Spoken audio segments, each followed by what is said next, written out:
Hello everyone. Yesterday I gave you some information about the birds, the fish, and the animals dying. I was tying in what was happening current events wise compared to what we see in the scriptures where the Lord tells us that we are going to see the birds, the fish, and the animals dying during the last days.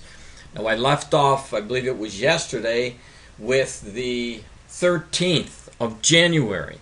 And after I made that post, there was another report issued on the 13th and again today on the 14th, and I want to bring you that information as well, tying it all together for you.